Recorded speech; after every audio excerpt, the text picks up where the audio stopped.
This is Weekend Edition with James Smart. Well, good evening everyone and welcome to the program. Our sign language interpreter for tonight is David Agontewa. Let's start with Sudan. President William Ruto has endorsed the recommendations by the National Dialogue Committee, terming them as practical. This comes amid calls for the rejection of the report from a section of the opposition leaders who are casting doubts on the document for failing to address the pressing challenges facing Kenya, such as the high cost of living. Azimio leader Raila Odinga says he has not read the report but is seeing much more into it. Here's Kevin Mutai with the details. After several months of bipartisan talks, the National Dialogue Committee has released its report, receiving an endorsement from President William Ruto. They are practical. We are going to work on those recommendations to reduce in areas they have recommended, to do whatever they have recommended in Parliament. The report recommends slashing of travel budgets by 50% for all arms of government and a review of daily subsistence allowances for state and public officers by SRC with a view of reducing it by 30%, among other propositions. The report has, however, elicited criticism from leaders across the political divide. Azimio co-principal Martha Karua, for instance, taking to social media to express her dissatisfaction. She said, and I quote, "Any purported agreement that does not immediately impact on the cost of living, electoral justice and respect for multi-party democracy is fraud on the people and must be rejected."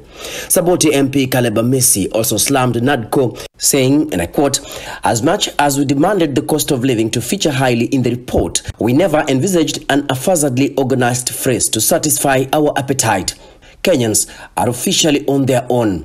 Wait for miracles at your own peril." Lakini, to have a different opinion is not disrespect. Kiharo MP Danda Nyoro is also one of the leaders from the ruling coalition who are criticizing the report. Sijaona kitu hata moja ya cost of living. Hakuna, nimesoma. So, if there is nothing about Kenyans, let us now stop wasting time. Concerning the electoral justice, some of the recommendations include audit of the 2022 electoral process, establishment of an expanded IEBC selection panel from the current membership of 7 members to 9 members. The bipartisan team also recommended the creation of the office of the Prime Minister and that of the official opposition leader. President Ruto termed the report as practical, with opposition leader Raila Odinga seeing much more into it. Those that belong to the executive, I will make sure that we execute without any delay. The job of the rest of us as Kenyans now is to unite and move together into the future. They released their report. I have not read the report and I don't want to talk about it. But I'm seeing something. Are you seeing what I'm seeing? Are you seeing what I'm seeing? Are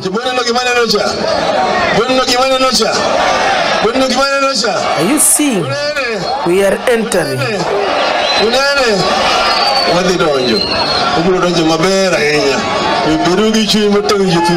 In what is also seen as an eye in the storm, Eugene Wamalwa, who is a member of the committee, declared on his official X page that he will not append his signature on the report nor accepting the allowances because he believed they did not do justice to Kenyans. Our country can no longer continue, number one, to discuss about which leader will occupy which position.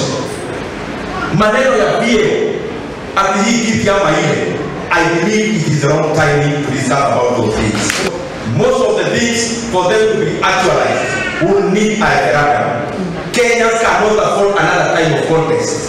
Kenyans cannot afford time to work. The 10-member committee failed to reach a consensus in the proposal to reduce VAT on fuel from 16% to 8%, as well as scrapping of the housing levy.